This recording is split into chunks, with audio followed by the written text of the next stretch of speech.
Hello commandos, welcome to Biomentor classes online. आज हम एक रिवीजन के फॉर्मेट में हम पूरी फिजिक्स को रिवाइज करने जा रहे हैं और शुरुआत से करने जा रहे हैं। और आप जैसा कि जानते हैं कि पहला चैप्टर कौन सा है, यूनिट एंड मेजरमेंट। अब देखिए, अगर हम बात करें यूनिट एंड मेजरमेंट की, यूनिट एंड मेजरमेंट, तो सबसे पहले हमें ये पता होना चाहिए कि नीट में इसका वेटेज क्या है। दो क्वेश्चंस आते हैं और इजी है। और आपको बता दें दो क्वेश्चंस कहाँ से आ सकते हैं। डायमेंशन पहला पॉइंट, दूसरा पॉइंट है एरर एनालिसिस, और तीसरा पॉइंट है सिग्निफिकेंट फिगर्स और vernier callipers and screw gauge. ये आपका सिलेबस है। तो आज सबसे पहले जब हम यूनिट एंड मेजरमेंट को स्टार्ट कर रहे हैं, तो सबसे पहले हम जो टॉपिक लेना चाहेंगे वो हम लेना चाहेंगे डायमेंशन पर।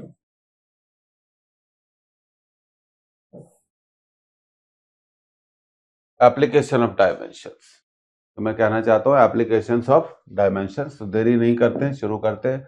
और बहुत सारे क्वेश्चन हम करेंगे। Force F is given in terms of time t and distance x by F equal to a sin ct plus b cos dx. Then find dimensions of a upon b and c upon d. अब देखिए, सबसे पहली बात तो हम जानते हैं कि फोर्स को हम लिख सकते हैं F equal to a sine C T plus B cos dx। अब देखिए, सी टी एक एंगल है, तो सी टी डायमेंशन लेस है। क्यों डायमेंशन लेस है? क्योंकि हम अच्छे से जानते हैं कि एंगल्स की कोई भी डायमेंशन नहीं होती। उसी तरह हम ये भी कह सकते हैं कि dx भी डायमेंशन लेस है। तो सी टी की डायमेंशन क्या होगी? m0 L0 T0, क्योंकि एंगल की कोई भी डायमेंशन नहीं होती। उसी तरह से dx की क्या डायमेंशन होगी? m0 L0 T0। तो भाई c की डायमेंशन क्या होगी? t नीचे जाएगा तो ये हो जाएगा m0 L0 T0 upon t। So it will be m0 L0 T minus 1। अब यहां पर हम देखते हैं कि d की डायमेंशन क्या होगी? m0 L0 T0 अपॉन ये x की डायमेंशन क्या होती है? l। तो d की डायमेंशन आ गई m0 L माइनस 1 T0। तो इस तरह से हमने c और d की डायमेंशंस निकाल ली। अब हमसे पूछा गया है कि भाई c बाई d की डायमेंशन क्या होगी। देखिए, क्लियरली है, कर लेते हैं। c बाई d, तो देखिए c की डायमेंशन हम निकाल चुके हैं, m0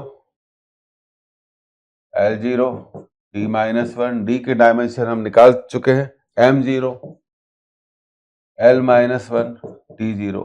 तो अगर हम इसे फर्दर सॉल्व करेंगे तो हमें कितना मिलेगा? m0 तो कैंसिल हो गया, L T माइनस 1। मतलब हम इसको लिख सकते हैं m0 L T minus 1, m0 L 0 T minus 1। तो ये तो हमारा c बाई डी का डायमेंशन आ गया। तो देखिए, ये हमें यहाँ पे मिल रहा है c बाई डी, यहाँ पर भी मिल रहा है, यहाँ पर भी मिल रहा है, और यहाँ पर भी मिल रहा है। अब हमें a और b की डायमेंशन निकालनी पड़ेगी। निकालते हैं। तो देखिए, sine C T dimensionless है, तो a की डायमेंशन और f की डायमेंशन सेम होगी। देखिए, हमारे पास था f equal to a sine C T plus b cos dx। Sine C T dimensionless है, कॉस dx डायमेंशन लेस है। तो डायमेंशन ऑफ a, अगर हम कहें कि भाई a की डायमेंशन क्या है, dimension of a equal to dimension of f। f क्या हो गया? आपका फोर्स हो गया। तो फोर्स की डायमेंशन कितनी होती है? mlt minus 2। उसी तरह हम लिख सकते हैं कि डायमेंशन ऑफ b कितनी होगी? वही होगी डायमेंशन ऑफ फोर्स के बराबर।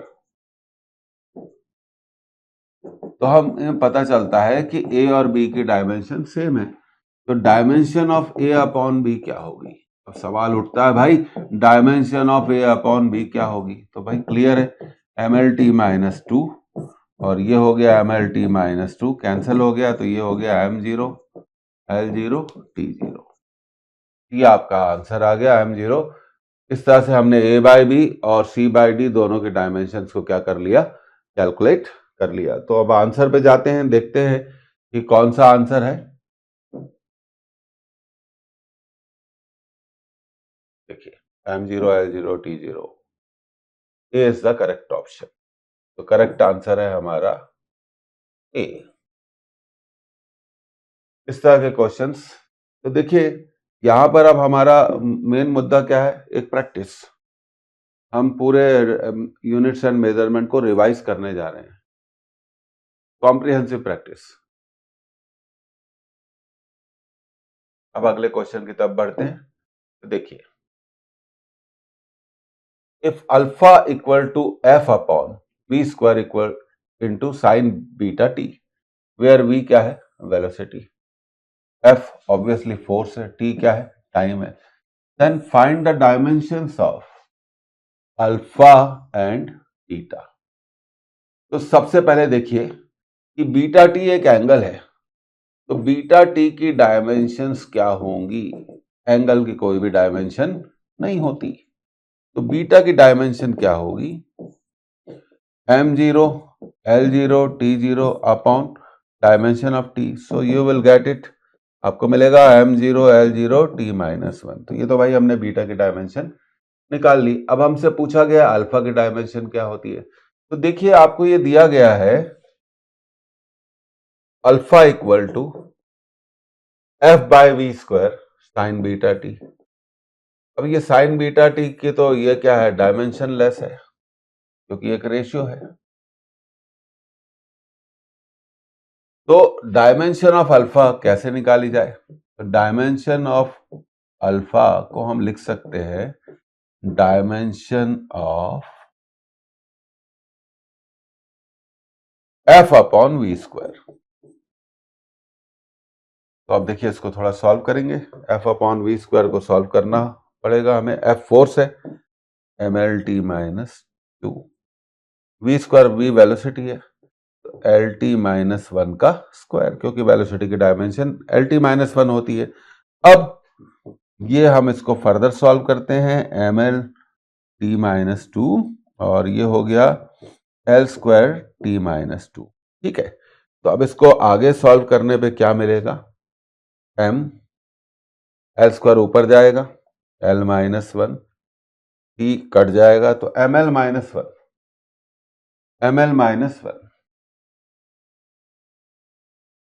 और T-1, तो देखिए ये आपका करेक्ट आंसर, तो करेक्ट ऑप्शन हो गया आपका ए।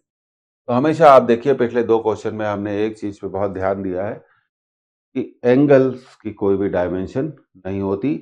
दूसरा point, sine theta cos theta tan theta E to the power X, इनकी भी कोई भी डायमेंशन नहीं होती, ये हमें याद रखना चाहिए।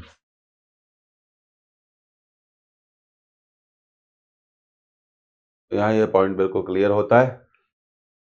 अब देखिए इसी सिलसिले में हम क्वेश्चंस को आगे बढ़ाते हैं। अब देखिए force acting on A particle, अब ये यूनिट पर बेस्ड क्वेश्चन है, किसी पार्टिकल पर एक्ट करने वाले फोर्स की वैल्यू कितनी है, 5 न्यूटन है। If unit of length and time are doubled, length और टाइम की यूनिट को हमने डबल कर दिया, and unit of mass is half, और मास की यूनिट को आधा कर दिया, then find the numerical value of the force in new unit. ये चार आंसर दिए गए हैं, then find the numerical value of the force in the new unit, 10 20 30 40। अब देखिए हमारे को ये मालूम होना चाहिए एक formula, N1U1 equal to N2U2, N का मतलब न्यूमेरिकल वैल्यू, पहले मीनिंग देख लेते हैं, और U का मतलब यूनिट। अब देखिए दूसरा पॉइंट, ये फॉर्मूला आपको हमेशा याद रखना चाहिए, बड़ा इंपॉर्टेंट फॉर्मूला है और बड़ा सिंपल है, हमें इसका ध्यान रखना चाहिए। अब देखिए डायमेंशन ऑफ फोर्स के बारे में बात करते हैं। यूनिट और डायमेंशन एक ही चीज होती है। डायमेंशन ऑफ फोर्स क्या होनी चाहिए? mL/T-2 यही होनी चाहिए। और वैल्यू कितनी दी गई है? 5 न्यूटन। डायमेंशन लिख दिया mL/T-2। अब दूसरी यूनिट में वैल्यू कितनी है? N2। अब मान लो यहां डायमेंशन है M'/L'/T'-2। अब यहां पर हम इसको सॉल्व करेंगे। 5, ध्यान दीजिएगा, बड़ा अच्छा क्वेश्चन है। N2 हमें निकालना है। अब देखिए मास को आधा कर दिया तो M' को हम लिख सकते हैं M/2। ये बात समझ में आई? मास आधा हो गया, M फॉर मास, और L डैश लेंथ क्या हो गई? डबल हो गई। तो यहां पर हम L' को कितना लिखेंगे? यहां पर हम L' को लिखेंगे 12, और टाइम भी डबल हो गया है तो अब हम इसको लिखेंगे 2t टू द पावर -2। तो सबसे पहले इसको समझा जाए कि हमने इसको कैसे सॉल्व किया है। ये क्लियर हुआ? अब 5 mL/T-2 N2, ये हो गया M/2, ये हो गया 2L, और ये जब नीचे आएगा 2 स्क्वायर हो जाएगा। तो देखिए 2 से 2 यहां पर कैंसिल हो गया। तो यहां पर हम इसको अब आगे वर्कआउट करते हैं। देखिए इतनी से स्पेस में हम इसे करना चाहेंगे। Left hand side 5 mL/T-2। अब राइट हैंड साइड में देखिए क्या है? N2 mL/T-2 upon 4। ये तो कट गया, क्या बचा?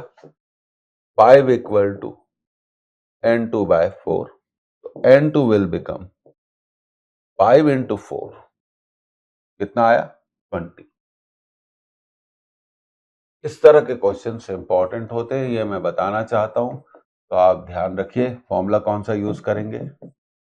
N1U1 equal to N2U2। U1 का मतलब फर्स्ट सिस्टम में डायमेंशन की वैल्यू, U2 का मतलब सेकंड सिस्टम में डायमेंशन यूनिट की वैल्यू। मास आधा हो गया, कर दिया। L' क्या हो गया? 2L हो गया, और टाइम डबल हो गया। यार टाइम के ऊपर पावर कितनी है? -2 है, तो 2t के ऊपर -2।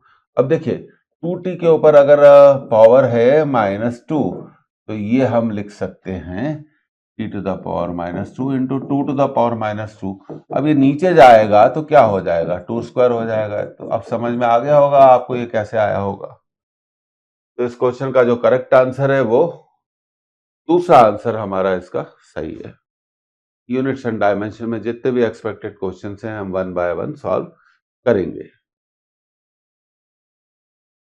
इसको अब आप नोट कर लीजिए और इस पर बड़ा ध्यान दीजिए कि कैसे इसे किया गया है।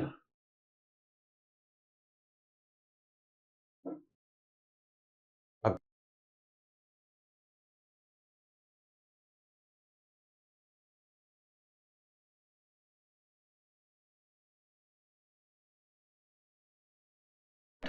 Planck constant h is chosen as फंडा है। Then find the dimension of, देखिए हम इसे मास की निकालेंगे। मास, हालांकि तीनों निकाल सकते हैं लेकिन हम मास पे ध्यान देंगे। मास इन दिस न्यू सिस्टम।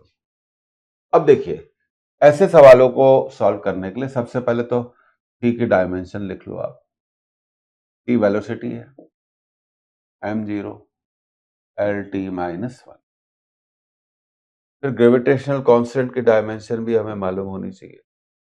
हो सकता है आपको याद हो तो बहुत अच्छी बात है, और अगर याद नहीं हो तो थोड़ा हम मेहनत करेंगे।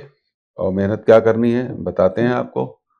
F equal to G, Newton का फॉर्मूला याद रखना चाहिए क्योंकि डायमेंशन तो फॉर्मूले से ही आती है। तो F into R square upon M1 into M2 equal to G। F मतलब फोर्स, MLT माइनस 2, R मतलब डिस्टेंस मतलब लेंथ का स्क्वायर, M1 kg है, मास है, तो ये हो जाएगा M स्क्वायर। तो G की जो डायमेंशन आएगी वो ये होगी, M स्क्वायर है, ये ऊपर जाएगा तो ये हो जाएगा M-1 L क्यूब T-2। तो ये साहब आपकी G की डायमेंशन आ गई। तो चलिए G की डायमेंशन क्या हो गई, M-1 याद होगा तो बहुत अच्छा होगा, जल्दी हम सॉल्व कर पाएंगे। अब प्लैंक्स कांस्टेंट के बारे में बात करते हैं। सबसे पहले तो डायमेंशंस पता होनी चाहिए। देखिए आइंस्टाइन का फोटॉन की एनर्जी h न्यू, तो एनर्जी की डायमेंशन है ml² T-2, h और फ्रीक्वेंसी की है T-1, तो h की डायमेंशन क्या हो गई, ml² T-2 divided by T-1 h। यहां से हमें h की डायमेंशन भी मिल गई। तो भाई h की डायमेंशन क्या मिली, m L²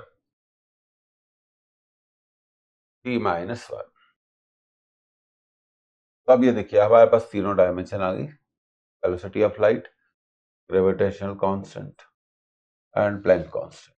इन्हें हम फंडामेंटल क्वांटिटी मान रहे हैं, टी, जी एंड एच। तो सबसे पहले डायमेंशंस मालूम होना चाहिए। उम्मीद है आपको ये समझ में आया होगा। बिना डायमेंशन के हम इस सवाल को नहीं कर सकते। अब हमें निकालनी है डायमेंशन ऑफ मास, तो हम मास को लिखेंगे मास इक्वल टू के। पीछे जाए,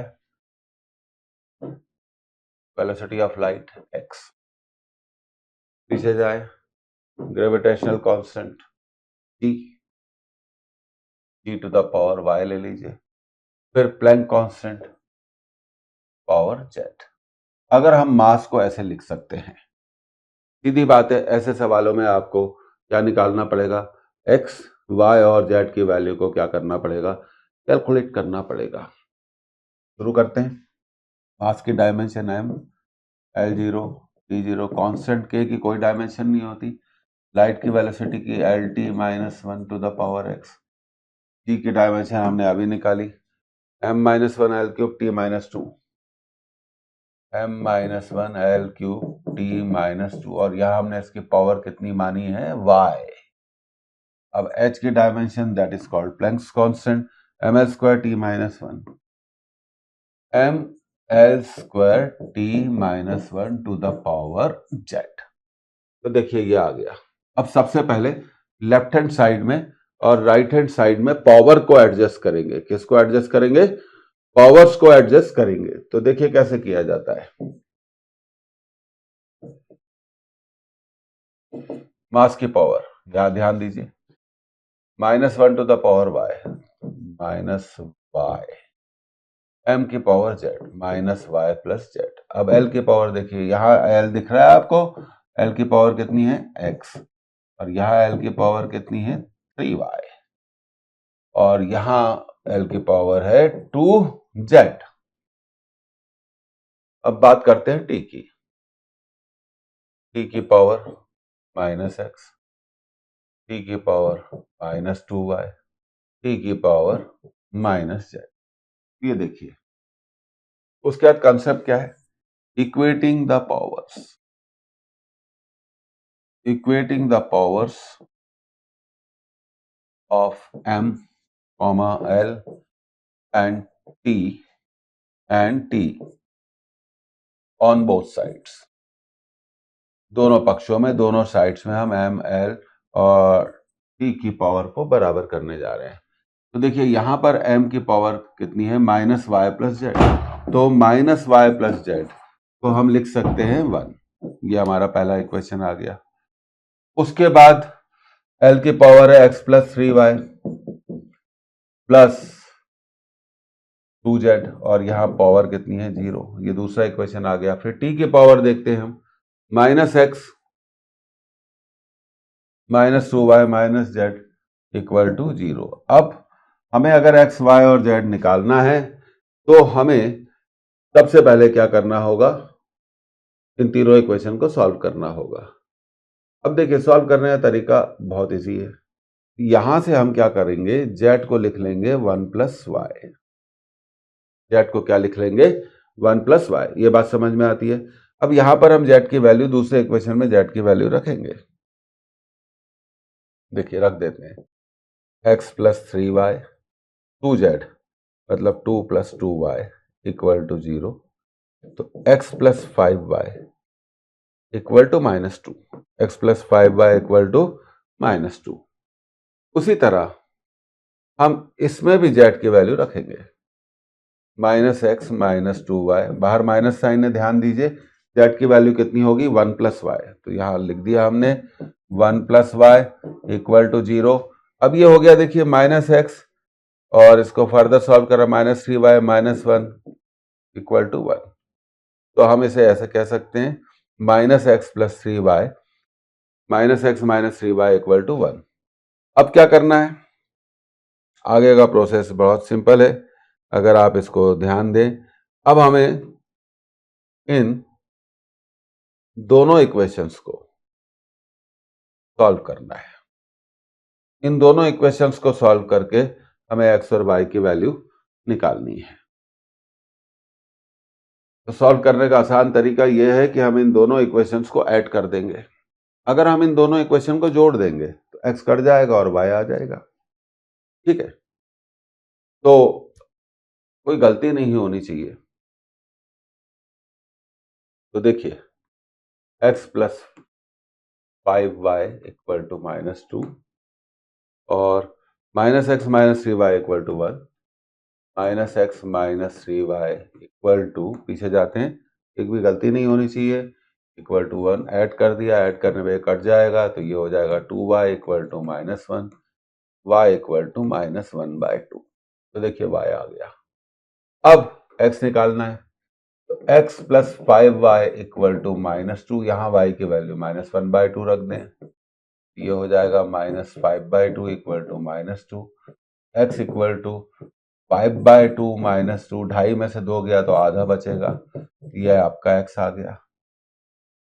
अब हमने x भी निकाल लिया, y भी निकाल लिया, और हम देखते हैं कि z क्या है, 1 प्लस वाई है। z क्या है, 1 प्लस वाई। y की वैल्यू यहां हमने रखी, z कितना आ गया, हाफ। तो ये देखिए, ये आपका आप एक तरह से क्या हो गया, हमारा ये क्वेश्चन सॉल्व हो गया है। और अब हमें बहुत अच्छे से एक चीज बहुत अच्छे से मालूम है, वो ये कि हमें निकालना क्या था, हमें निकालना था डायमेंशन ऑफ मास। तो डायमेंशन ऑफ मास को हम लिख सकते हैं, देखिए के, ये तो कांस्टेंट है, g to the power x, g to the power y, h to the power z। तो m आ गया, x की वैल्यू रख दीजिए g की पावर हाफ, y की वैल्यू रख दीजिए g की पावर -हाफ, और z की वैल्यू रख दीजिए 1/2, तो h की पावर 1/2। तो ये आपका करेक्ट आंसर यहां पर मिल गया। और इसमें एक सावधानी बड़ी हमें रखनी चाहिए, अगर एक भी स्टेप में हमने गलती कर दी तो हमारा फाइनल आंसर एलिमिनेट हो जाएगा। तो इसमें प्रैक्टिस की बहुत ज़रूरत है, इसलिए हमने यहाँ आज की रिवीजन क्लास में इसमें 2-3 क्वेश्चंस रखे हैं जिससे आप इसको बार बार प्रैक्टिस कर सको। e to the power 1/2। अब देखिए आंसर को मैच कर लेते हैं। तो यह हमारा आंसर क्या था, g to the power 1/2, g to the power -1/2, g to the power 1/2, g to the power -1/2। देखिए ये आपका तीसरा आंसर क्या है, इसका सही आंसर है। तो ऐसे क्वेश्चंस इंपॉर्टेंट है, मैं फिर से बताना चाहता हूँ। अब इसको करने के लिए 2 चीज़ों की बहुत ज़रूरत होती है। एक तो डायमेंशंस मालूम होनी चाहिए, और दूसरी ज़रूरत क्या होती है, इक्वेशन का बेस कैसे बेसिक इक्वेशंस को सॉल्व करते हैं वो मालूम होना चाहिए। और अगर आपने एक भी गलती करी जोड़ने में या माइनस करने में, ऐड करने में, माइनस कर रहे हो, तो आपका आंसर चेंज हो जाएगा और आप यकीन मानिए कि वो आंसर आपको चारों चॉइस में मिलेगा जरूर। तो ठीक है, आगे बढ़ते हैं। उम्मीद है समझ में आ गया होगा और पावर इक्वेट करने का कंसेप्ट समझ में आ गया होगा। तो इसको बड़ा ध्यान दें, क्या ऐसे क्वेश्चन बड़े इंपॉर्टेंट होते हैं। अब देखिए, अब यहाँ पे अगला question, the velocity of water waves. देखिए वेलोसिटी ऑफ वाटर वेव्स, मैं इसको लिख देता हूँ v। मान लेते हैं कि वेलोसिटी ऑफ वाटर वेव कितनी है, v। अब पानी में आप जब पत्थर वगैरह फेंकते हैं तो वाटर वेव्स बन जाती है, जो गोल गोल सर्कल बनाती है, वृत्त बनाती है। May depend upon their wavelength lambda. ठीक है, density due to gravity G. The method of dimension gives the relation. चार आंसर्स आ गए, these are the four answer. तो सबसे पहले हमें वेवलेंथ के डायमेंशन मालूम है, बिल्कुल मालूम है, तो हम वेलोसिटी को लिख सकते हैं ए। किस पे डिपेंड करती है, wavelength, lambda to the power x. ठीक है भाई, density of water rho, rho to the power Y, and the acceleration due to gravity G, तो G to the power Z ले लिया। अब वेलोसिटी की डायमेंशंस क्या होगी वो हमें मालूम होना चाहिए। अब हम क्या करेंगे, दोनों साइड में सभी क्वांटिटीज की डायमेंशंस को क्या करेंगे, लिखेंगे। उसके बाद एम, एल और टी की पावर देखेंगे। फिर दोनों पक्षों में, दोनों साइड में हम एम, एल और टी की पावर को बराबर कर देंगे। तो इसको अब हम कैरी फॉरवर्ड करते हैं अगली स्लाइड में, K lambda x rho y G to the power z. अब वेलोसिटी की डायमेंशन आप जानते हैं, M zero L T minus one. K constant है, उसकी कोई डायमेंशन नहीं होती। वेव लेंथ, लेंथ मतलब L, density M L minus one to the power Y,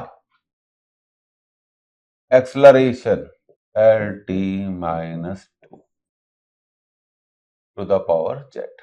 अब देखिए, थोड़ा सावधानी रखिए, प्रिकॉशन रखिए। M zero L T minus one, M की पावर कितनी आएगी, वाई, एल की पावर आएगी x minus y plus z. ठीक है, अब टी की पावर पे भी विचार कर लेते हैं, टी की पावर आएगी माइनस टू जेड। अब इक्वेटिंग द पावर्स करते हैं, दोनों साइड में M L, equating the powers होगी। क्यों, पावर वाई है। चलो भाई, एक तो सॉल्व हो गया। अब क्या, एल की पावर कितनी है, वन, तो एक्स माइनस वाई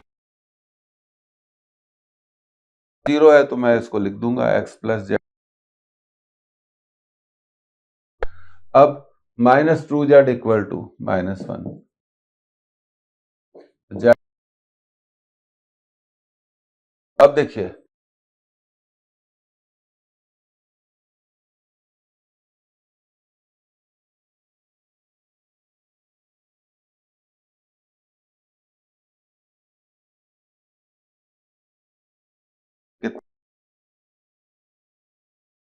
वैल्यूज, अब हमें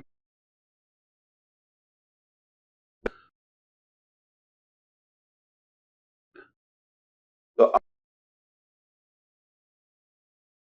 लिख,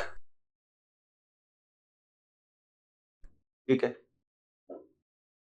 तो ये देखिए आप, v equal to K lambda to the power x rho to the power Y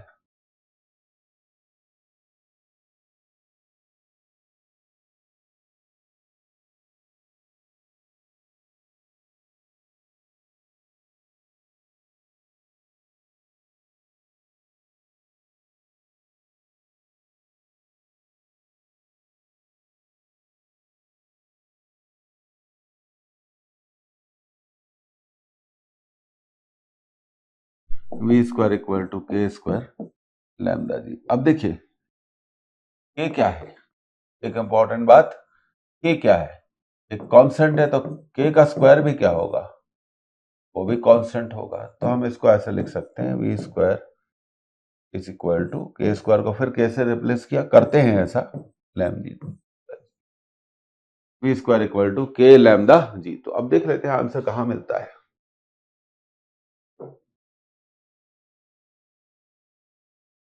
तो देखिए ये रहा आपका सेकंड ऑप्शन करेक्ट। फिर से बताने की कोई जरूरत नहीं है कि ऐसे क्वेश्चंस क्या होते हैं, इंपॉर्टेंट होते ही इंपॉर्टेंट है। और फिर आप चेक कर सकते हैं कि कैसे हमने इन वैल्यूज को निकाला।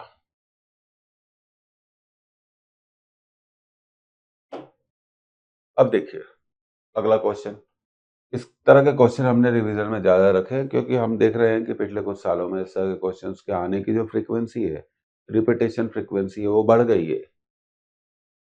Force applied by water stream depends upon density of water, velocity of the stream v and cross sectional area of the stream. The expression of force should be, तो फोर्स का एक्सप्रेशन क्या होगा। ठीक है, सबसे पहले तो डायमेंशन, क्या आपको फोर्स की डायमेंशन मालूम है? हाँ मालूम है, mlt माइनस 2। क्या आपको वेलोसिटी की डायमेंशन मालूम है? देखो मालूम है, तो आप फोर्स को लिख सकते हैं कांस्टेंट। देखिए डायमेंशन से कांस्टेंट तो नहीं निकाल सकते, depends upon density rho to the power x, velocity v to the power y, cross sectional area a to the power z। ये हमारा कंसेप्ट आ गया, रो भी ए, इनकी पावर क्या रहेगी, एक्स वाई जेड। तो चलिए अगली स्लाइड पर सॉल्व करते हैं। वी और फिर आया हमारा जेड। फोर्स की डायमेंशन लिखी M L T minus 2, constant की कोई डायमेंशन नहीं होती, डेंसिटी की डायमेंशन है M L minus 1 the power x, velocity L T minus 1 to the power y, area, area तो भाई बहुत सिंपल है एल स्क्वायर। अब पावर्स को एडजस्ट किया, एम की पावर एक्स, ठीक है, एल की पावर यहाँ माइनस एक्स, यहाँ वाई और यहाँ 2z। अब टी की पावर भी देख लेते हैं, टी की पावर माइनस वाई। अब पावर को इक्वेट करें, यहाँ m की पावर कितनी है 1, l की पावर भी कितनी है 1, x इक्वल टू कितना आ गया 1। चलो भाई ये तो हो ही गया हमारा। l की पावर को इक्वेट करें, minus x plus y plus 2z, और यह हो गया 1, क्योंकि x 1 है तो हम इसको 1 लिख देते हैं। तो y plus 2z equal to 2, ये हमारा इक्वेशन बन गया। अब t की पावर को इक्वेट करते हैं, minus y equal to minus 2, तो y तो आ गया भाई 2, y आ गया 2। अब हम जानते हैं कि y plus 2z equal to 2, और y2 निकाल लिया आपने, 2 से 2 कट गया तो z कितना आ गया 0। तो इस तरह से आपने x, y और z को क्या कर लिया, निकाल लिया, 1 2 0, 1 2 0। Force, density, velocity and cross sectional area. Density, अब देखिए यहां पर हमने फिर एक छोटी सी मिस्टेक करी है जो मैं आपको रिमाइंड कराना चाहता हूं, कोई भी कर सकता है। अब देखिए डेंसिटी की जो डायमेंशन होती है वो एम एल माइनस 1 नहीं होती है। ये देखिए ये हमारी एक गलती हो गई जिससे आंसर नहीं आ रहा हमारा। तो देखिए कोई बात नहीं, हम इस गलती को सुधारते हैं।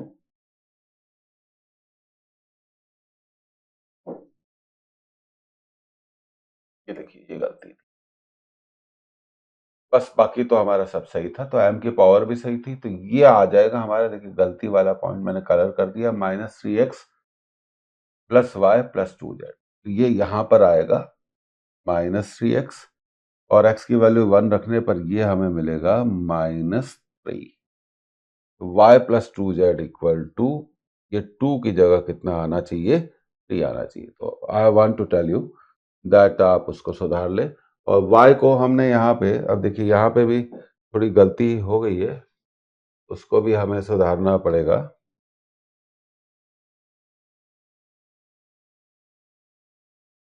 यहाँ पे भी हमें गलती को क्या करना पड़ेगा, सुधारना पड़ेगा। क्योंकि एक देखिए, यही मैं आपसे शुरू में रिमाइंड कर रहा था कि गलती कोई भी कर सकता है, मैं भी कर सकता हूं। और गलती कब होती है, जब हम बहुत ज्यादा जल्दी करने की कोशिश करते हैं। तो देखिए ये -3 था, उधर जाएगा। तो देखिए यहां फिर आपको एक और चीज करनी है कि इसको थोड़ा हम दोबारा लिखना चाहेंगे, तो वो थोड़ा बेटर रहेगा, क्योंकि गलती नहीं होनी चाहिए। -3x, और x को आपने 1 रखा तो ये हो गया -3 plus y plus 2z equal to 1। तो -3 उधर जाएगा तो ये होना चाहिए y plus 2z equal to 4। और y तो 2 है, उसमें तो अब कोई प्रॉब्लम ही नहीं है। अब यहाँ पर हम इसको आगे बढ़ाते हैं, तो देखिए y कितना है, 2 है, और y प्लस 2z कितना है, 4 है। तो ये हो गया 2 plus 2z equal to 4, 2z equal to 2, z equal to 1। अब देखिए आपकी फाइनल वैल्यूज बिल्कुल सही आ गई है, 1 2 1, 1 2 1। तो x 1 है, y 2 है, और z 1 है। तो ये क्या होगा, फोर्स, ये को छोड़ दीजिए, रो टू द पावर 1, y 2 है, v स्क्वायर, और z कितना है, 1, रो v स्क्वायर ए, रो v स्क्वायर ए। ये रहा हमारा सेकंड आंसर, जो कि इसका क्या है, करेक्ट आंसर। एक गलती, सिर्फ एक गलती डायमेंशंस लिखने में हो सकती है, रो में लिखते हैं, स्पीड में करेंगे। दूसरी गलती हमारी ये हो सकती है पावर को इक्वेट करने में। तीसरी गलती के जो स्कोप है, जब हम इक्वेशंस को सॉल्व कर रहे हैं और सॉल्व करते वक्त हमने गलत जोड़ दिया और गलत सॉल्व कर दिया, तो ये पर्पसली यहाँ पर करा गया है। तो गलती कोई भी कर सकता है, मैं भी कर सकता हूँ, कोई भी कर सकता है। तो आपको अपनी स्पीड को ऐसे कंट्रोल रखना है कि गलती नहीं हो, एरर नहीं हो। हमें क्वेश्चन सही सॉल्व करने हैं, तभी हमें मार्क्स मिलेंगे। देखिए ये बड़ा अच्छा सवाल था। अब देखिए एक और क्वेश्चन हमने इसमें यहाँ ले लिया। 4-5 क्वेश्चन हमने यहाँ इस फैक्टर के लिए हैं, क्योंकि मुझे लगता है कि हमें इसकी प्रैक्टिस क्या है, करने की जरूरत है। द पोटेंशियल एनर्जी, अब देखिए पोटेंशियल एनर्जी को हम मान लेते हैं U, of a particle varies with distance x, q equal to a root x upon x square plus b। तो देखिए ये मैं इसको फिर से लिखना चाहूंगा, जिससे कोई डाउट नहीं हो, a root x upon x square plus b। U potential energy, x distance है, where a and b are dimensional constant, then dimensional formula for A B. देखिए ना a का डायमेंशन पूछा, ना b का डायमेंशन पूछा, और डायमेंशन किसका पूछा, ए बी का पूछा। अब देखिए x को, पहला पॉइंट, x स्क्वायर और b जोड़ रहे हैं, तो फिजिकल क्वांटिटीज तभी ऐड हो सकती है, जोड़ सकती है, जब दोनों की यूनिट सेम हो। तो डायमेंशन ऑफ b किसके बराबर होगी, डायमेंशन ऑफ एक्स स्क्वायर। तो पहला पॉइंट हो गया, dimension of b must be equal to dimension of x square, और x क्या है, लेंथ, तो b की डायमेंशन आ गई भाई एल स्क्वायर। पर हमें अकेले b के डायमेंशन से हमारा आंसर नहीं होगा, हमें a की डायमेंशन भी निकालनी पड़ेगी। तो देखिए अब हम इसको थोड़ा क्रॉस मल्टीप्लाई करके समझने की कोशिश करते हैं। तो देखिए u क्या था हमारा, इसको ध्यान दीजिएगा, a root x upon x square plus b था। तो अब हमने इसको ऐसे लिखा, x square plus b equal to a root x upon U, लिख सकते हैं, क्रॉस मल्टीप्लाई कर दिया, ये नीचे था ऊपर ले गए, ये ऊपर था ये इसको नीचे ले गए। तो अब देखिए यहां पर हम एक अप्रोच बनाते हैं कि dimension of x square plus b must be equal to dimension of a root x upon u। अब आप जानते हो एक्स स्क्वायर की डायमेंशन क्या है, एल स्क्वायर, बी की डायमेंशन भी एल स्क्वायर है, तो एल स्क्वायर, तो dimension of x square plus b square कितनी होगी, एल स्क्वायर होगी। इसको हम लिख सकते हैं, सेपरेट करिए, dimension of A into dimension of root x upon dimension of, देखिए यही सबसे इंपॉर्टेंट पॉइंट है, बड़ा अच्छा क्वेश्चन है और बहुत इंपॉर्टेंट भी है, इसलिए इसको यहां लिया। कुछ क्वेश्चन नए बनाए गए हैं, तो अगर बच्चों को लगता है इसको और डिटेल में समझना है तो मैं क्या करता हूं, थोड़ा अगली स्लाइड पे इसको और डिटेल में आपको बताता हूं। देखिए, क्योंकि हमारे पास जगह है तो हम उसको यूज कर सकते हैं।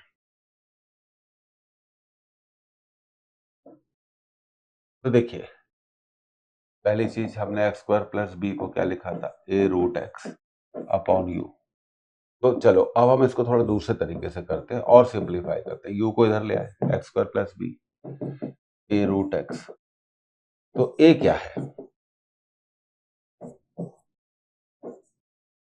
ये ए की वैल्यू आ गई।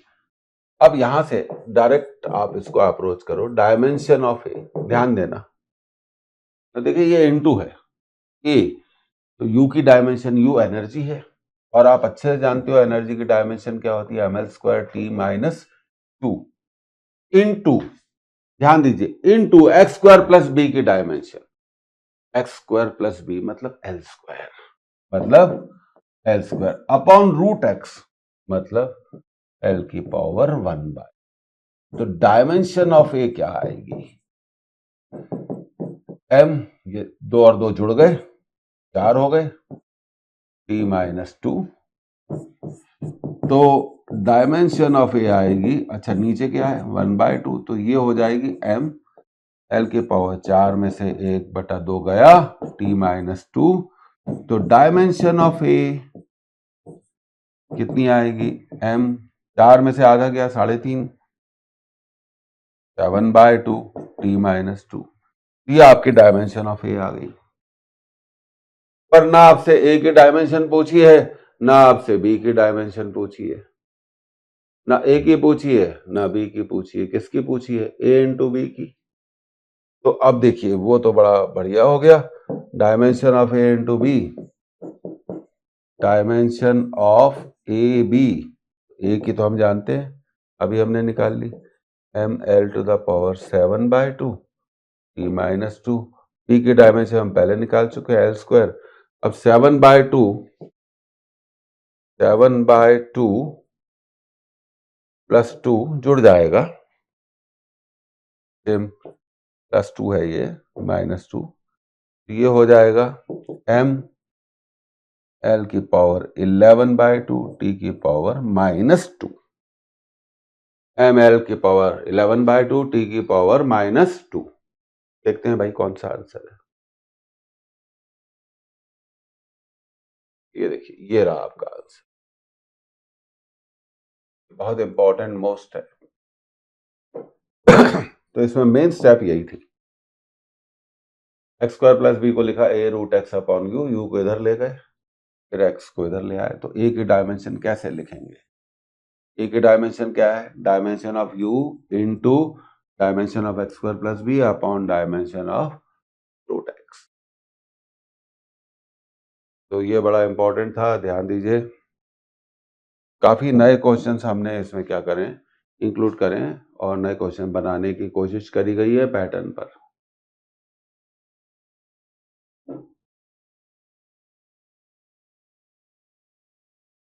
अब देखिए, अल्फा अपॉन टी स्क्वायर, अब अगला सवाल, alpha upon T square equal to F v plus beta upon x square, find dimension formula for alpha upon beta. Here T is time, F is force, v is velocity and x is distance. अब देखिए dimensional फॉर्मूले की theories में हम बहुत अच्छे से जानते हैं कि डायमेंशन ऑफ, ध्यान देना इधर इस टर्म पर ध्यान देना, dimension of alpha by T square equal to, सभी टर्म्स की डायमेंशन बराबर हो सही होती है, बराबर होती है क्योंकि वो डायमेंशन करेक्ट होते हैं, dimension of beta by x square. तो यहां से हम लिख सकते हैं, अब देखिए ये ट्रिक है,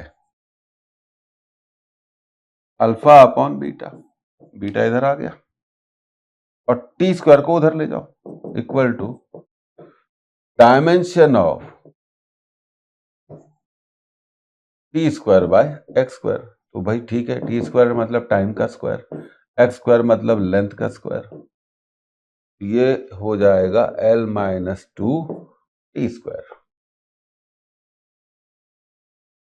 L माइनस 2 टी स्क्वायर, क्योंकि टी स्क्वायर उधर चला जाएगा।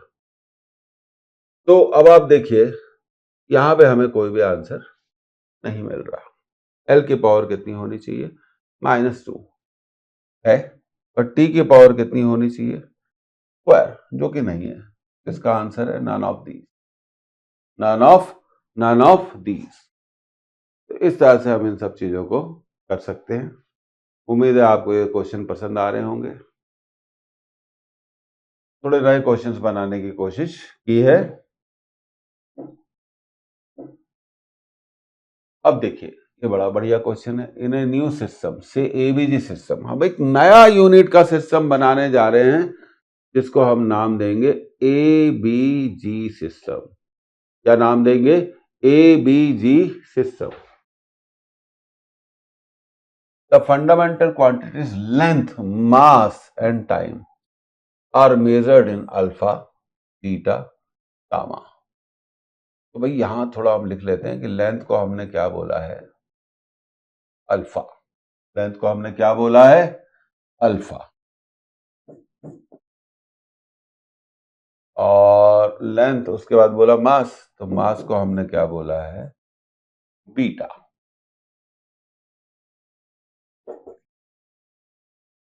और टाइम को हमने क्या बोला है, गामा। क्या बोला गया है हमने, गामा, रिस्पेक्टिवली। अब यहां पे दिया गया 1 अल्फा इक्वल टू 1 kg, ठीक है भाई, 1 बीटा इक्वल टू 1 क्विंटल मतलब 100 kg, and 1 gamma equal to, इसको देखिए 1 मिनट मतलब सेकंड। अब हमसे पूछा गया है then find 1 unit of acceleration in ABG system. ABG system में एक्सलरेशन की एक यूनिट क्या होगी। तो सबसे पहले भाई देखो एक्सलरेशन क्या होता है, एक्सलरेशन क्या होता है, 1 मीटर पर सेकंड का स्क्वायर, 1 मीटर पर सेकंड का स्क्वायर। तो मीटर को क्या लिखा है आपने नए सिस्टम में, नए सिस्टम में मीटर को क्या लिखा है, अब देखिए मीटर का है तो यहाँ पे कोई मेंशन ही नहीं है, तो नया सिस्टम अल्फा बीटा गामा। तो फंडामेंटल क्वांटिटीज लेंथ, तो ये देखिए यहाँ पे हमें इस क्वेश्चन में एक सुधार करना पड़ेगा, ये 1 kg की जगह हमें लेना पड़ेगा 100 मीटर। क्या लेना पड़ेगा, 100 मीटर। अब देखिए क्वेश्चन को फिर पढ़ते हैं, यहाँ एक प्रिंटिंग मिस्टेक है तो मैंने सुधार दी। इन ए न्यू सिस्टम से एबीजी सिस्टम, अब एबीजी सिस्टम का मतलब है alpha beta gamma system of measurement the fundamental quantities length, mass and time, length, mass and time are measured in alpha, beta and gamma respectively. 1 alpha equal to 100 meter, 1 beta equal to 100 kg and 1 gamma equal to 1 minute, that is 60 अब देखिए तो यहाँ जो दिया हुआ है 1 alpha equal to क्या दिया हुआ है 100 मीटर।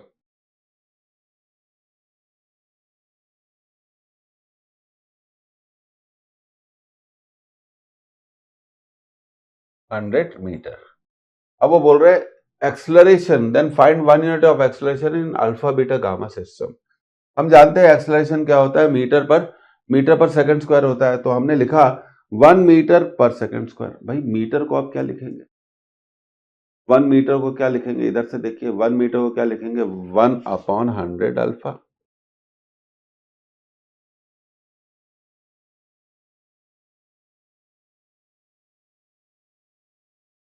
One upon 100 alpha. और 1 गामा को क्या लिखेंगे 60 सेकंड। तो सेकंड को क्या लिखेंगे 1/60 गामा, 1/60 गामा। और यहां ध्यान देने वाली बात है कि ये स्क्वायर है, तो ये ऐसे आ जाएगा 1/100 और ऊपर चला जाएगा 60 इंटू 60, तो कट गया। आपका आंसर आया 36 अल्फा अपॉन गामा का स्क्वायर। ये बड़े न्यू वेव क्वेश्चंस हैं, ये generally NCERT councils exemplar problems में इनको हर साल वर्कशॉप होती है, बनाते हैं, तो उसी पर आधारित उसी पर बेस्ड इन क्वेश्चंस को भी यहाँ क्या करा गया है डिजाइन किया गया है। ये बड़ा ध्यान दीजिए, ऐसे क्वेश्चंस क्या होते हैं बहुत इंपॉर्टेंट होते हैं। ये तो एक डायमेंशन एनालिसिस में क्या क्या पूछा जा सकता है, कितने टाइप के क्वेश्चंस पूछे जा सकते हैं, उन पर हम लोगों ने बात करी। अब यूनिट एंड मेजरमेंट में जो अगला टॉपिक होता है वो बड़ा इंपॉर्टेंट टॉपिक होता है, जैसा कि आप जानते हैं उसका नाम है एरर्स। सेकंड इंपॉर्टेंट टॉपिक क्या होगा एरर्स होगा। तो सेकंड टॉपिक होगा एरर्स इन मेजरमेंट।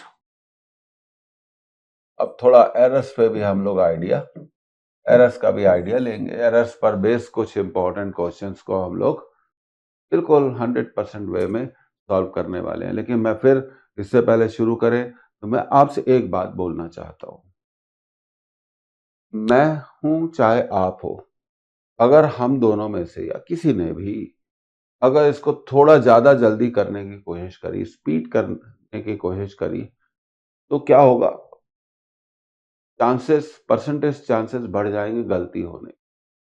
एरर को सॉल्व करने में एरर हो गई, एरर को सॉल्व करने में एरर हो गई, मतलब आंसर गया। थोड़ा सावधानी से हम एरर्स इन मेजरमेंट पर काम करेंगे। ये पूरा तरह से एक रिवीजन क्लासेस का है, इन्हें आप बोल सकते हैं review course, revision rapid revision, जिसमें हम हर चैप्टर पे एक एक दो दो क्लासेस लेंगे और पूरे चैप्टर को रिवाइज करेंगे।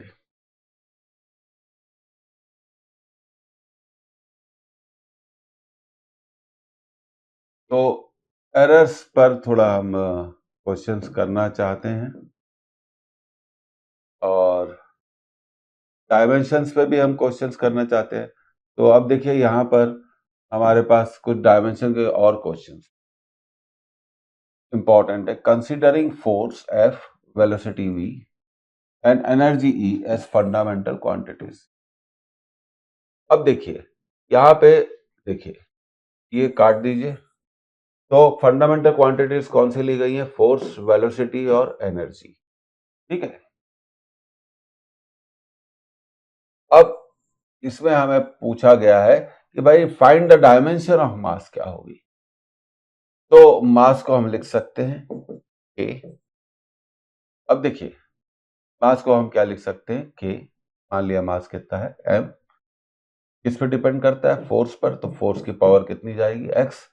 दूसरा किस पर डिपेंड करता है वी पर, तो वी की पावर कितनी जाएगी वाई। तीसरा डिपेंड करता है एनर्जी पर, तो एनर्जी की पावर कितनी जाएगी जेड। अब मास की डायमेंशन लिखी एम, L0 T0, गलती नहीं करिए। कांस्टेंट के की कोई भी डायमेंशन नहीं होगी। फोर्स की डायमेंशन लिखी MLT -2 to the power x. अब वेलोसिटी की dimension L T minus one, energy की डायमेंशन, इसके बाद हम एरर पे ही फोकस करेंगे, M L square T minus two, क्योंकि मेरे ओपिनियन में errors in measurement dimensional analysis सबसे इंपॉर्टेंट टॉपिक्स हैं। और अगर आप 23 का पेपर देखेंगे, 22 का देखेंगे, किसी भी ईयर का देखेंगे, तो आपको इस चैप्टर से हमेशा 2 क्वेश्चन मिलेंगे। अब वैसे ही हम प्रोसेस करेंगे, M L zero T zero, M की पावर देखिए, गलती मत करिए, एम की पावर गई एक्स प्लस जेड, एल की पावर देखिए, एल की पावर यहाँ पर एक्स है और यहाँ पर देखिए हमने y नहीं लिखा, जल्दबाजी का नतीजा x प्लस वाई, और यहाँ पर है वो 2z। और अब t की पावर देखेंगे, t की पावर है minus 2x minus y minus 2z। तो ये आपके 3 इक्वेशन, ये आपको मालूम होने चाहिए। तो पहला equation x plus z equal to 1, ठीक है। दूसरा equation x plus y plus 2z equal to 0।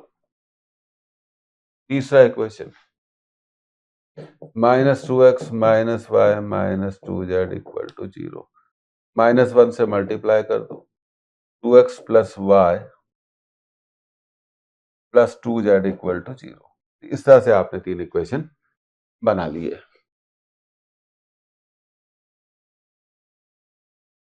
तो अब इन तीनों इक्वेशंस को हम अगली उस पे ले जाएंगे और फिर उसको सॉल्व करेंगे, ठीक है। तो देखिए x plus z equal to, ये हमारा था 1, ठीक है। और दूसरा इक्वेशन था x plus y plus 2z equal to 0, x plus y, wait a minute,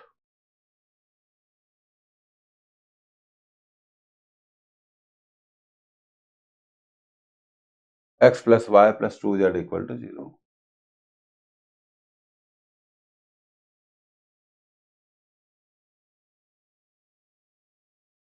और तीसरा इक्वेशन था 2x plus y plus 2z equal to 0,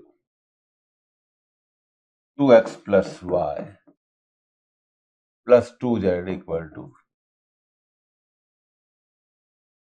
दूसरा मेरा ये मानना है स्ट्रांगली, इतने साल हो गए मुझे पढ़ाते हुए, कि वो चैप्टर जो हमसे बन जाएंगे, जिस प्रैक्टिस करने पे हम एक गारंटी दे सकते हैं कि भाई हाँ यहाँ आएगा तो हम कर लेंगे, तो ये ऐसे चैप्टर बहुत इंपॉर्टेंट होते हैं। अब देखिए करना कुछ नहीं है, यहाँ से क्या करिए, जेड की वैल्यू को लिख दीजिए 1 माइनस एक्स, इसमें रख दीजिए, जेड की वैल्यू को लिखना है 1 माइनस एक्स इक्वल टू 0।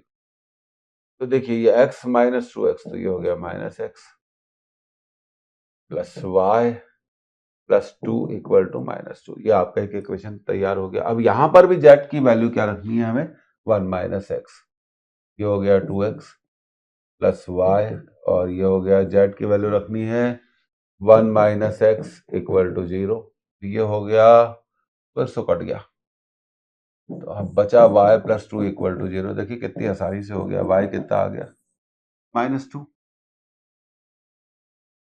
अब y की वैल्यू रख दी, माइनस एक्स प्लस वाई कितना है यहाँ पर माइनस 2, y की वैल्यू रख दी माइनस 2, x कितना आ गया माइनस एक्स इस कट गया, x कितना आ गया 0, x 0 आ गया, तो यहाँ पर z क्या है 1 माइनस एक्स, x की वैल्यू आपने 0 रख दी, इस तरह z भी आ गया, x भी आ गया, y भी आ गया और z भी आ गया, x भी आ गया, y भी आ गया और z भी आ गया। तो अब हम x भी मालूम है हमें, y भी मालूम है, तो हम मास को लिख सकते हैं, मास को लिख सकते हैं। तो देखिए ये बड़ा तरीका एक ही है, आपको डायमेंशन मालूम होनी चाहिए। अगर डायमेंशन के हम इसको नहीं कर सकते हैं, और दूसरी बात, अगर आपने एक भी गलती कर दी तो आपका आंसर गलत आ जाएगा। अब एक्स वाई जेड है तो आप उनकी वैल्यूज को लिख सकते हैं। आगे बढ़ते हैं। उम्मीद है आपको अब यह मेथड बहुत अच्छे से समझ में आ गई होगी। अब देखिए, ये बड़ा इंपॉर्टेंट क्वेश्चन है। In the formula x equal to 5yz square, x and z have dimensions of capacitance and magnetic field respectively. What are the dimensions of y in SI units? अब y के dimension पूछिए। देखो देखो भाई, y के dimensions तो आप तभी निकाल सकते हैं, y के डायमेंशंस तो आप तभी निकाल सकते हैं जब आपको x और z की डायमेंशन मालूम है। तो x क्या है? कैपेसिटेंस। अब हो सकता है कैपेसिटेंस आपको नहीं मालूम हो, तो कैपेसिटेंस क्या होता है? Q बाय V होता है, Q बाय V होता है, चार्ज अपॉन वोल्टेज। और वोल्टेज क्या होता है? W by Q, work done per unit charge.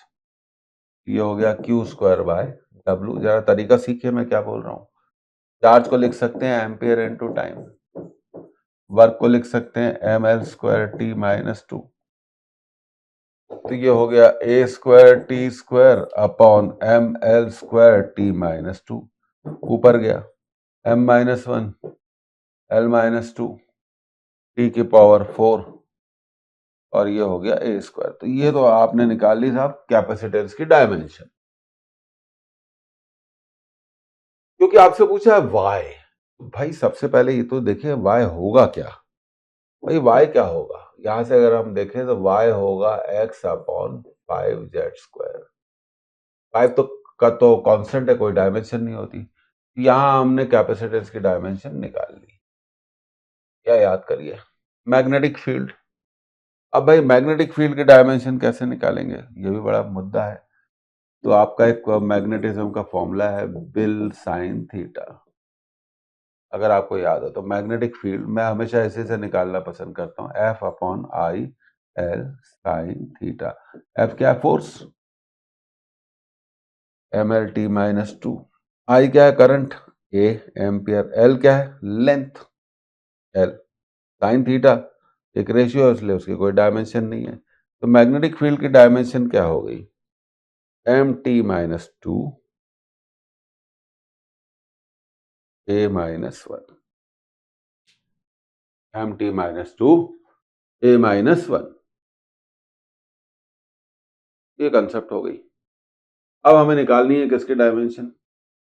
y की। y क्या है भाई? y क्या है यहाँ पर? x upon 5z square. y क्या है? x upon 5z square. और x क्या है? कैपेसिटेंस। कैपेसिटेंस की डायमेंशन है, ये देखिए, m minus 1 minus 2 t4 a square, m minus 1 l minus 2 t4 a square. m minus 1 पीछे जाएंगे, l माइनस 2 और 2।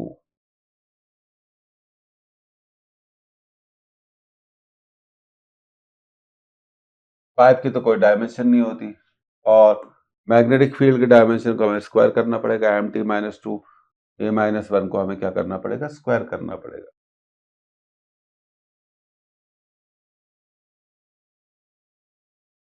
क्योंकि 5 का तो कोई डायमेंशन नहीं, तो एक्स की डायमेंशन आ गई M minus 1 L minus 2 T 4 A square. और देखिए स्क्वायर होगा यहाँ पे, ये हो गया एम स्क्वायर, और टी की पावर कितनी होगी? माइनस 4। Very good. ए की पावर कितनी होगी? माइनस 2। अब इस सारी पावर्स को ऊपर ले जाएंगे, ये हो जाएगा एम क्यूब। माइनस 4 ऊपर जाएगा तो प्लस 4 हो जाएगा। एल की पावर तो देखिए भाई, एल की पावर तो कितनी आएगी? एल की पावर तो उतनी ही आएगी, कितनी है? माइनस 2। अब टी की पावर कितनी होगी? ये जब ऊपर जाएगा तो, अब देखिए यहाँ पे भी हमने एक शायद गलती करी है। वो गलती ऐसी है, पावर्स लिखने में। देखिए मैंने फिर बोला था जल्दबाजी करेंगे तो कोई भी आंसर गलत आ जाएगा। जब ये 2 ऊपर जाएगा तो ये -2 हो जाएगा, तो ये हो जाएगा m-3। अब l को देखो, l तो यही है -2। t का -4 ऊपर जाएगा तो 4 और 4 जोड़कर कितना हो जाएगा 8, और ये 2 और 2 जुड़ जाएगा, तो ये आपका x का डायमेंशन का आंसर आना चाहिए। -3 -2 8 4।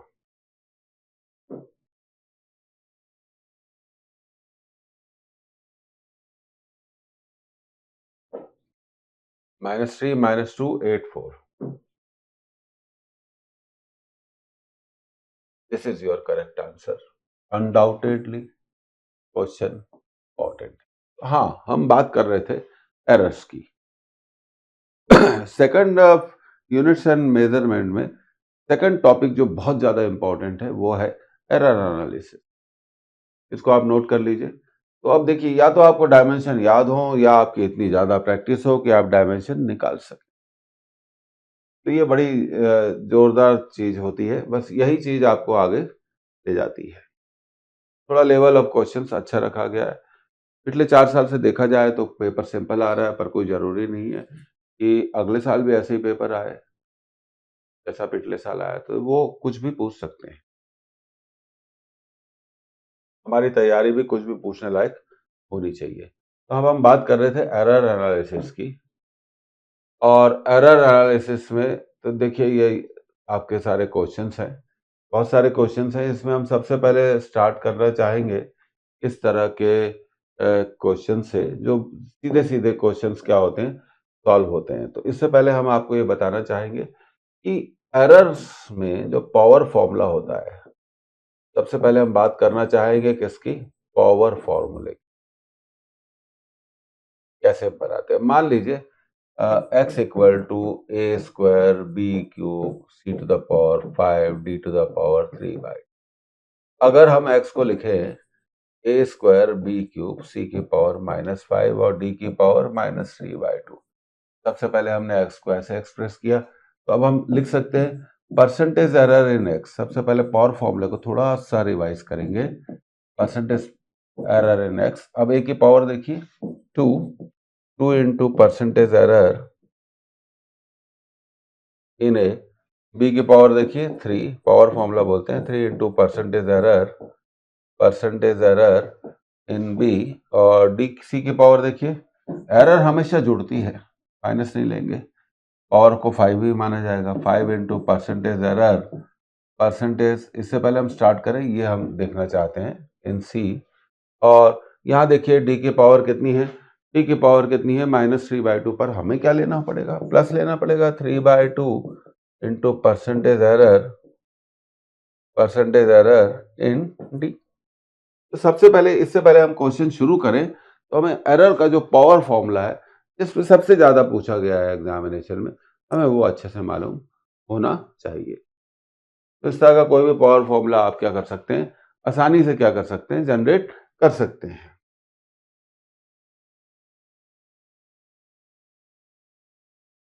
अब देखिए, सबसे पहले हम इस क्वेश्चन को लेना चाहेंगे कि देखिए अ फिजिकल क्वांटिटी, और ये बड़ा कॉमन भी है, a physical quantity that depends on 4 observables a B c और डी। तो जेड ए बी सी और डी पर डिपेंड करता है। अब कैसे डिपेंड करता है, ये दिया हुआ है यहाँ। भाई जेड इक्वल टू क्या दिया हुआ है, थोड़ा बड़े में लिख लेते हैं, ए स्क्वायर बी की पावर 2/3 डी की पावर हाफ, क्योंकि रूट का मतलब हाफ होता है, डी की पावर 3। तो अब ये कहा गया percentage error in the measurement of A B C and D. A में कितनी है 2%, परसेंटेज एरर इन ए 2%, ठीक है भाई। परसेंटेज एरर इन बी, पहले ये लिख लेना चाहिए, परसेंटेज एरर इन बी। तो जल्दबाजी में क्या होती है, गलती हो जाती है, 1.5%। सीधा सीधा क्वेश्चन है, पहले यही शुरू कर रहे हैं। परसेंटेज एरर इन सी भी दिया हुआ है हमें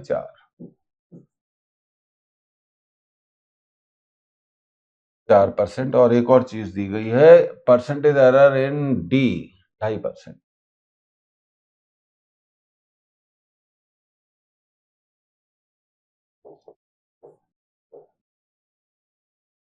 तो सबसे पहले तो हमें जेट का परसेंटेज फॉर्मूला बनाना पड़ेगा, उसके बाद ही हम बात कर पाएंगे।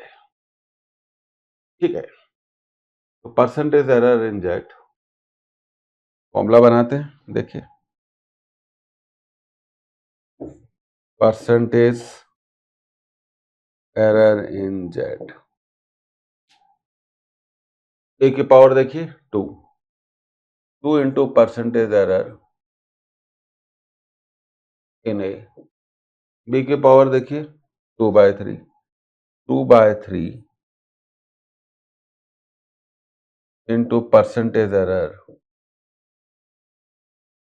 इन बी, सी की पावर देखिए ऊपर जाएगा तो -1/2 पावर है, लेकिन हम जानते हैं एरर हमेशा जुड़ती है और 1/2 ही लेंगे। परसेंटेज एरर इन सी, अब डी की पावर 3 है, 3 इंटू परसेंटेज एरर इन डी। अब देखिए, ए की परसेंटेज एरर 2 है तो 2 इंटू 2 4, 2/3। देखिए ये 1.5 का मतलब मैं आपको बता देता हूं, 1.5, 3/2%। तो 2/3 इंटू 3/2, बहुत बढ़िया, कट जाएगा, 1 आ जाएगा। Half into percentage error in C, तो 4 का आधा कितना होगा, 2 होगा, वो लिख लेंगे। और 3 इंटू परसेंटेज एरर इन डी, 3 इंटू परसेंटेज एरर इन डी, ये डी में परसेंटेज एरर दी गई है 2.5, 2.5 को 3 से मल्टीप्लाई कर देंगे।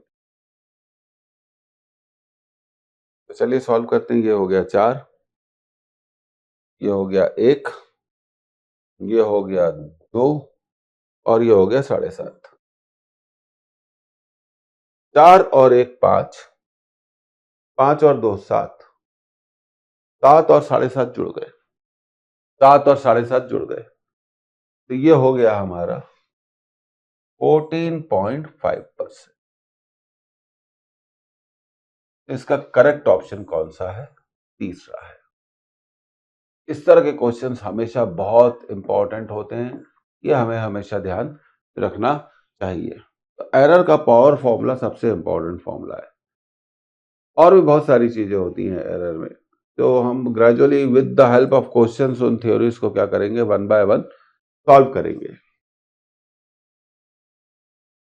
तो एरर्स एक इंपॉर्टेंट टॉपिक है, आप इसको नोट कर लीजिए।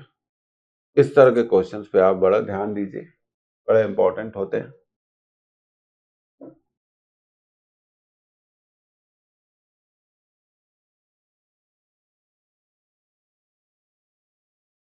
अब देखिए, इस तरह के क्वेश्चन बड़े हमने कॉमन देखे हैं एग्जामिनेशन। कुछ भी क्वेश्चन आ सकता है, कोई जरूरी नहीं यही आए। The density measurement of cube, एक क्यूब आप जानते हैं, क्यूब की डेंसिटी हम क्या कर रहे हैं, मेजर कर रहे हैं। ठीक है, the mass and edge length are measured as, mass measure किया है 10.00 प्लस माइनस 0.10, तो देखिए ये एरर हो गई। एंड लेंथ ऑफ एज की length 0.10 plus minus 0.01 metre respective, the error in the measurement of density. तो भाई सबसे पहले तो हमें ये मालूम होना चाहिए कि क्यूब की डेंसिटी, तो छोड़िए डेंसिटी का जनरल फॉर्मूला क्या है, डेंसिटी का जनरल फॉर्मूला है mass upon volume, mass upon volume, और वॉल्यूम ऑफ क्यूब लिख सकते हैं एल क्यूब। तो देखिए एम का पावर क्या है 1 और एल की पावर 3। तो परसेंटेज एरर, इस तरह के जनरल क्वेश्चंस भी बड़े इंपॉर्टेंट है जो हमने एग्जाम में आते हुए देखे हैं। डी मतलब डेंसिटी, हमने डी को क्या मान लिया है, डी को हमने क्या मान लिया है, डेंसिटी मान लिया है। अब 1 की power 1 into delta M upon M into 100, ये बड़ा इंपॉर्टेंट टाइप ऑफ क्वेश्चन है। 1 क्यों लिखा, क्योंकि मास की पावर कितनी थी, मास की पावर कितनी थी, 1 थी। अब लेंथ मतलब एज की पावर कितनी है, 3, delta L by L into 100। अब देखिए यहां फॉर्मूला बनाना तो बहुत सिंपल था। अब यहां दिक्कत क्या आती है, एग्जामिनेशन के अंदर हम क्या फेस करते हैं, हमें मालूम है ये से हम कैसे सॉल्व करेंगे। एग्जामिनेशन के अंदर क्या होता है, कैलकुलेशन का बहुत प्रॉब्लम होता है। तो डेल्टा एम तो ये हो गया 0.1, एम हो गया 10, 3, डेल्टा एल हो गया 0.01।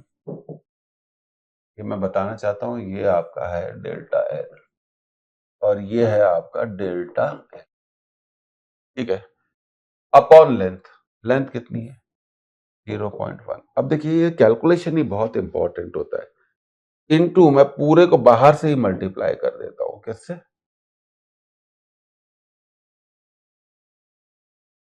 100 से।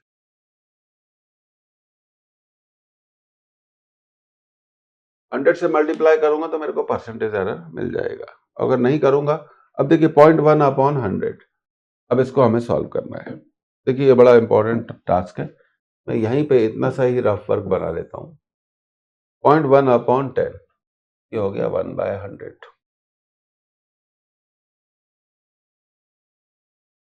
प्लस 3 इंटू 0.1 मतलब 1/10 और 1/100, 0.01 को हमने बदल लिया तो 0.1 का एक 10 जाएगा इंटू 100। कैलकुलेशन सीखिए, 100 से अंदर मल्टीप्लाई कर दे तो ये आ गया 1, ये आ गया 30,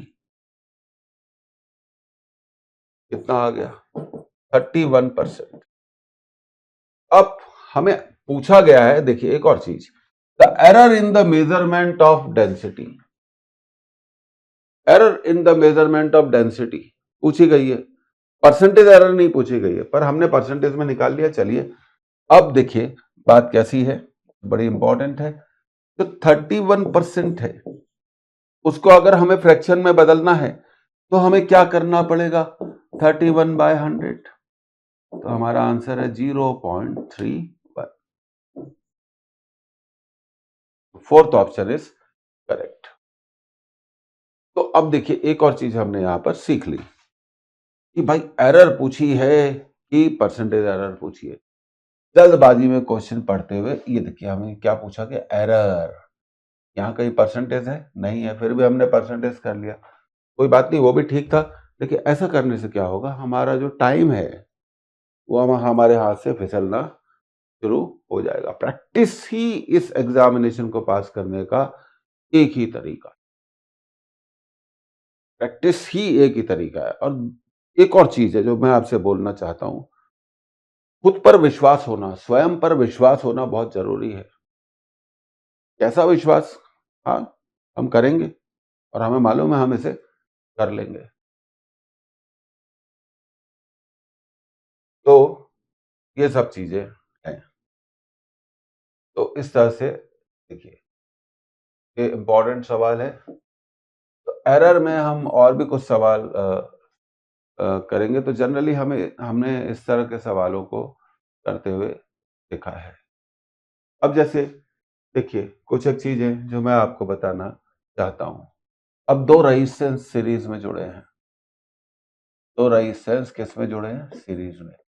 तो टोटल रेजिस्टेंस क्या होगा, R1 प्लस R2 प्लस, तो परसेंटेज एरर इन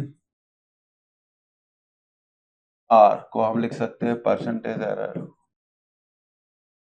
इन R1 प्लस है परसेंटेज एरर इन R2। ये कैसा कॉम्बिनेशन है, सीरीज। यहां तक तो बात बिल्कुल सिंपल। अगर दो रेजिस्टेंस पैरेलल में कनेक्टेड है, अगर दो रेजिस्टेंस पैरेलल में कनेक्टेड है तो बड़ा गलती कर देते हैं बच्चे, 1/R इक्वल टू 1/R1। ये कैलकुलस बेस्ड क्वेश्चन होता है, ये होता है डेल्टा R बाय, फॉर्मूला बनता है R² into 100, delta R1 upon R1² into 100। ध्यान देना, delta R2 upon R2² into 100। तो इस तरह की कई चीजें जो शॉर्टकट्स होती हैं ये हमें मालूम होनी चाहिए। इस पर भी हम सवालों को क्या करेंगे, जारी रखेंगे। तो यूनिट्स एंड मेजरमेंट में हमने 2 लेक्चर में इसे अलॉट किया और 2 लेक्चर में हम सोचते हैं कि बहुत अच्छे से आपको एक रिवीजन कराएं और ये हमारी कोशिश है। आपके सुझाव आमंत्रित हैं। आप हमें बताइए कि आप और क्या चाहते हैं, कहाँ आपकी कमजोरी है। तो अगले लेक्चर में यूनिट एंड मेजरमेंट कंटिन्यू रहेगा और फिर मिलेंगे और फिर आगे बढ़ेंगे यूनिट एंड मेजरमेंट में। और उसके बाद जैसा कि आप जानते हैं, जो आपका एनसीईआरटी का सिलेबस है उसी के हिसाब से 11th क्लास से स्टार्ट होते हुए 12th क्लास के एंड तक की रिवीजन शेड्यूल जारी रहेगा। मिलते रहेंगे, सीखते रहेंगे, पढ़ते रहेंगे और पास जरूर होंगे। पास जरूर होंगे। फिर मिलते हैं।